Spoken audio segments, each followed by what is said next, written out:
안녕하십니까. 레드앤브릿지 대표 임동균입니다. 오늘은 그 옛날 미국 시장은 어땠을까에 대한 주제로 미국의 가장 대표적 지수인 S&P 500과 나스닥에 대해서 이야기 나눠보도록 하겠습니다. 레드앤브릿지 베이직 투자 칼럼 영상이고요. 오늘 할 컨텐츠 말씀드리도록 하겠습니다. 먼저 S&P 500 지수의 역사에 대해서 이야기 나눠볼 것이고요. 다음으로 또 돌아오는 대표적 지수인 나스닥 지수에 대해서 이야기 나눠보도록 하겠습니다. 그리고 이 두 지수의 초장기 시계열 데이터에 대해서 이야기 나눠볼 것이고요.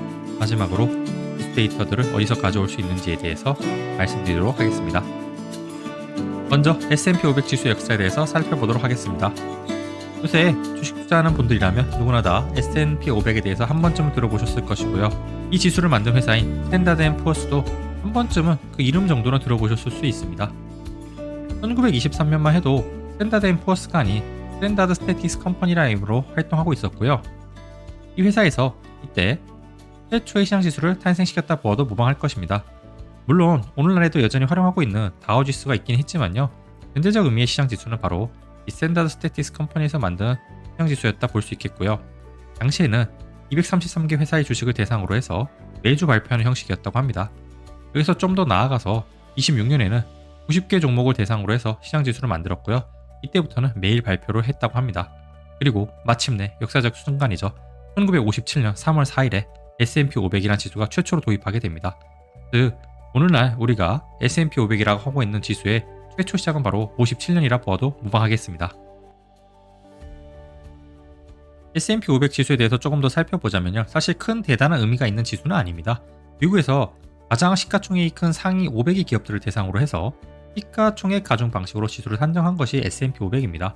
즉 쉽게 얘기하면은 그냥 미국 대형 우량주 지수입니다. 그럼에도 불구하고 오늘날 S&P 500의 위치는 아주 절대적인데요. 최근에는 로셀이나 윌샤이어 같이 다른 더 폭넓은 척도의 시장 지수들이 있음에도 불구하고 오늘날 미국 시장은 물론 세계 주식시장의 움직임을 판단하는데 S&P 500을 활용하고 있는 것을 보면 S&P 500의 위상은 앞으로도 절대적일 것이라고 생각할 수 있겠습니다. 우리가 이 S&P 500의 역사와 현대 금융 발전의 역사는 그 궤를 같이 했다고 해도 과언이 아닌데요. 1976년 8월 31일 존 보그롱의 뱅가드 퍼스트 인덱스 인베스트먼트 트러스트가 출시됩니다. 이것은 S&P 500 지수를 추종하는 최초의 뮤추얼 펀드였습니다. 이날을 기점으로 해서 개인 투자자들도 지수를 추종하는 방식의 투자가 가능해졌기 때문에 아주 역사적인 순간이라 할 수 있겠고요. 조금 더 나아가서 82년 4월 21일에는 시카고 머천타일 익스체인지에서 S&P 500을 기반으로 하는 선물 거래가 처음으로 시작하게 되었고요. 다음에 7월 1일에는 시카고 볼드 옵션스 익스체인지에서 S&P 500 지수를 기반으로 한 옵션 거래가 시작되었습니다. 그리고 마지막 끝판왕이 등장하죠. 93년 1월 22일에 히트 스트레이트에서 S&P 500의 성과를 추정하는 오늘날 스파이라는 티커로 더 잘 알려진 상장지수 펀드 ETF라고 하죠. 바로 이 ETF가 미국 증권거래에서 거래를 시작하게 됩니다. 이것은 미국 최초의 ETF인데요. 이 ETF를 기반으로 해서 이후에도 수많은 ETF 상품과 패시브 투자 상품이 등장했고 이것들을 활용해서 오늘날에는 각종 트레이딩과 산배분 전략들이 꼽힌 것을 보면 현대 금융 기법이 바로 이 S&P 500의 역사와 같이 했다 이렇게 이야기해도 무방하겠습니다. 다음으로 나스닥 지수 역사에 대해서 살펴보도록 하겠습니다. 오늘날 이 나스닥 지수는 S&P 500과 더불어서 사람들이 가장 많이 주목하고 또 투자하고 있는 지수인데요. 이 나스닥 지수에 대해서 한번 살펴보자면요. 사실 나스닥 지수도 크게 대단한 의미가 있는 것은 아닙니다. 그냥 나스닥 증권거래소에 상장된 전체 주식들을 대상으로 해서 시가총액 방식으로 지수한 인덱스에 불과합니다. 그럼에도 불구하고 우리가 나스닥에 대해서 관심을 많이 갖는 이유는 애플도 포함해서 아마존, 마이크로소프트와 같이 소위 말하는 빅테크들과 그 다음에 혁신 기술들이 모두 이 나스닥에 상장되어 있기 때문에 그렇습니다. 나스닥은 당시에 처음 만들어졌을 때만 해도 최초의 전자거래소였습니다. 그리고 뉴욕 증권거래소 대비해서 필요한 비용은 낮고 요구사항은 굉장히 적었기 때문에 여러 기술자들이 나스닥에 상장하는 것이 인기였다고 합니다. 그래서 기술주 위주로 구성된 이 나스닥은 주가 상승기에 성과가 S&P 500을 능가하는 경우가 굉장히 많았고요. 현재는 약 3,000개 이상의 기업들이 상장되어 있습니다. 아까 말씀드렸다시피 기술주의 비중이 굉장히 높기 때문에 S&P 500 대비 변동성도 크고 다이나믹한 움직임이 아주 특징인 지수라고 하겠습니다. 다음으로는 나스닥의 역사에 대해서 조금 살펴보도록 하죠. 최초로 발표된 날짜는 1971년 2월 5일입니다. 그리고 24년 만에 95년에 최초의 지수의 10배인 1000을 돌파했고요. 근데 여기서부터 이제 속도가 기하급수적으로 올라갑니다. 3년 후인 98년 7월 16일에 지수는 다시 2000을 돌파합니다. 불과 3년 만에 2배가 돼버린 거죠.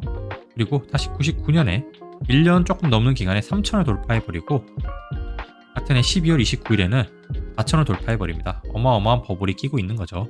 그리고 다음에 2000년 3월 9일에는 마침내 지수는 5000을 돌파하는데요. 이후에 이것은 달콤 버블이라 불리게 되었고 완전히 무너져 내리게 됩니다. 그렇게 영원히 몰락할 것 같은 나스닥은 금융위기 이후 양적 완화와 빅테크들의 눈부신 성장에 힘입어 오늘날 화려한 컴백을 맞이하고 있습니다. 나스닥과 현대금융의 역사 역시 그 궤를 같이 하고 있다 보아도 무방한데요. 나스닥에 상장된 주식 중에 가장 시가총액이 큰 상위 100개의 종목을 대상으로 해서 시가총액 가중 방식으로 나타낸 지수가 바로 나스닥 100 지수입니다. 이 지수를 추종하는 ETF가 바로 우리가 그 유명한 QQQ ETF입니다. 즉 여러분은 그냥 나스닥 지수를 추종하고 있는 게 아니라 나스닥 100 지수를 추종하고 있다 보셔도 되겠습니다. 참고로 나스닥 지수 전체를 추종하는 ETF는 ONEQ ETF인데요. 상대적으로 관심도는 적은 것 같습니다. 다음으로 이 대표적 두 가지 지수의 초장기 시계열 데이터를 살펴보도록 하겠습니다. 먼저 이 장기 시계열 데이터는 어떻게 만들어질 수 있을까요? S&P 500은 분명히 50년대에 처음으로 만들어진 것임에도 불구하고 상위 500개 기업에 대한 시가총액 가중 방식으로 만드는 이 방식을 그대로 차용해서 충분한 가격 데이터만 있다면 얼마든지 역산해서 더 과거의 데이터도 만들 수 있을 것입니다. 그래서 우리가 흔히 대공황이나 세계대전 같은 때의 S&P 500 지수는 실제로는 이 S&P 500 지수를 만드는 방식을 그대로 차용해서 역산해서 만든 데이터들이고요. 그리고 나스닥 같은 경우에는 거래소에서 자체적으로 계산한 지수가 바로 1938년부터 시작하기 때문에 실제로 우리는 나스닥 같은 경우도 1938년 데이터부터 살펴볼 수 있겠다, 이렇게 가정해 볼 수 있겠습니다. 이것은 SPX라고 S&P 500 지수를 나타낸 데이터인데요. 초장기 시계열 데이터를 제가 로우 차트로 한번 그려본 것입니다. 1789년 엄청난 옛날이죠. 이때부터 시작해서 사람들이 계산한 지수가 있는데요. 1900년 이전 지수를 완전히 믿기는 좀 어려울 수 있겠지만 그래도 이런 지수를 계산을 해서 만들 수 있다는 것이 아주 큰 의미가 있다 하겠습니다. 나스닥 같은 경우에도 우리가 보통 70년 이후의 데이터들을 많이 보고 있는데요. 실제로 거래소에서 제공하고 있는 데이터들을 다 살펴보면 38년부터 데이터를 살펴볼 수 있는 것도 나름 우리가 투자를 하는 데 있어서 큰 의미가 있겠습니다. MDD 한번 살펴보죠. 여러분들이 물론 이후에 설명드리는 데이터를 직접 받아서 보시면 더 좋고요. 대공황 때 이전에도 어마어마한 낙폭이 있었으면 우리는 확인할 수 있습니다. 이런 것들을 바탕으로 보면 우리가 조금 더 로버스트하고 안전한 전략을 짜는데 아주 큰 도움이 될 수 있다고 저희는 생각하고 있고요. 나스닥도 마찬가지입니다. 그때 말할 필요가 없죠. 닷컴 버블이 무너졌던 시기 이외에도 그 앞전에도 이런 구간이 있었구나라는 걸 우리는 확인할 수 있겠습니다. 오늘 영상의 가장 핵심인 데이터 가져오는 방법에 대해서 간단히 말씀드리도록 하겠습니다. 먼저 오늘 가장 소개시켜드리고 싶은 사이트는 장기 시계열 데이터를 가져올 때는 바로 이 스티코.com이라는 사이트를 이용하는데요. 간단히 사용 방법을 보여드리자면요. 이 스티코.com 그냥 치면은 이 사이트가 나올 것입니다. 이것이 구체적으로 어디에서 만든 사이트인지는 잘 모르겠습니다. 동유럽 쪽이 아닌가 싶은데요.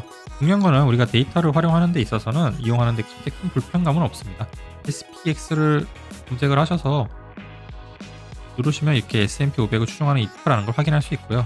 SPX의 데이터를 확인하고 싶다면 히스토리컬 데이터를 가셔서 여러분들이 원하는 기간을 선택하시고 인터벌, 스킵 이런 거 다 누르신 다음에 또 하면은 그 밑으로 이제 데이터가 쭉 나타나고요.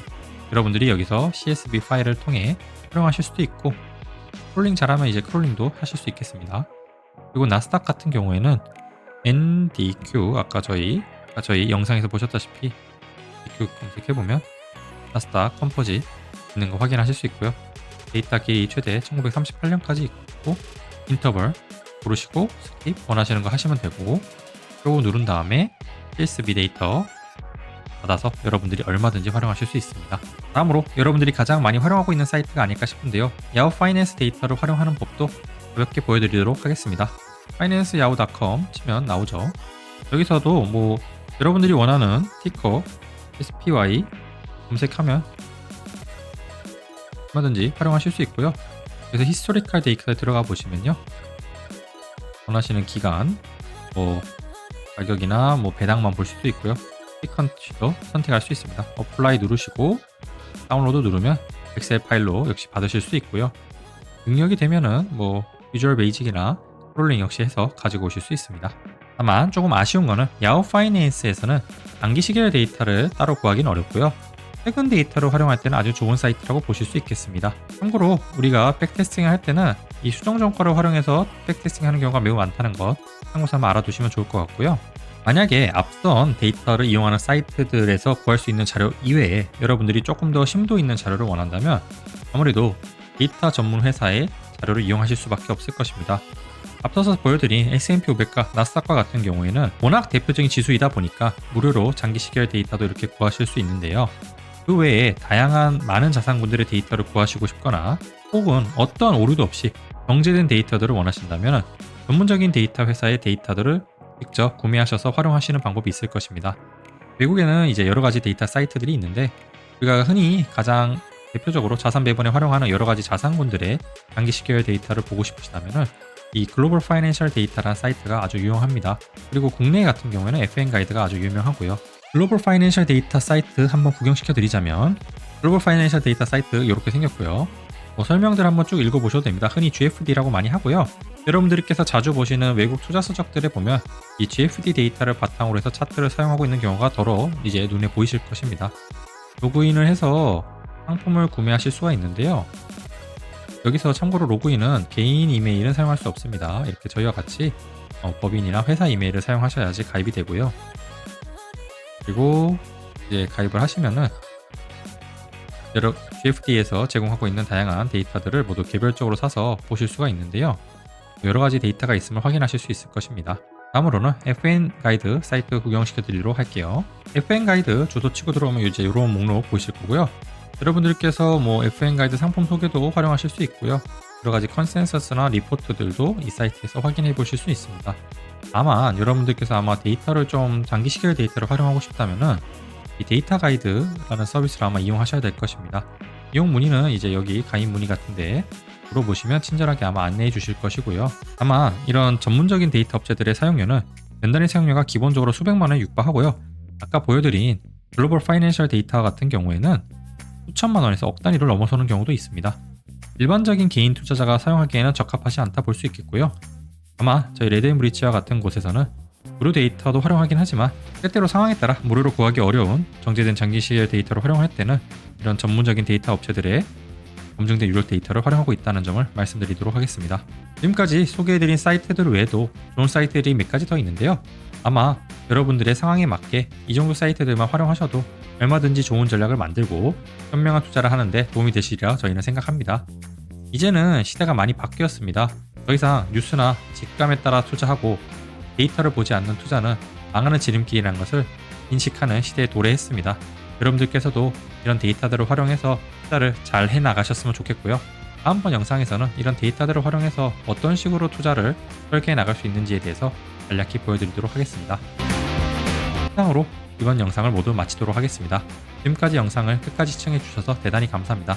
레드앤브리치의 앞으로의 성과와 투자 철학이 궁금하시다면 구독과 좋아요, 알림 설정을 부탁드립니다. 모두를 위한 보이사다리 레드앤브리치였습니다. 감사합니다.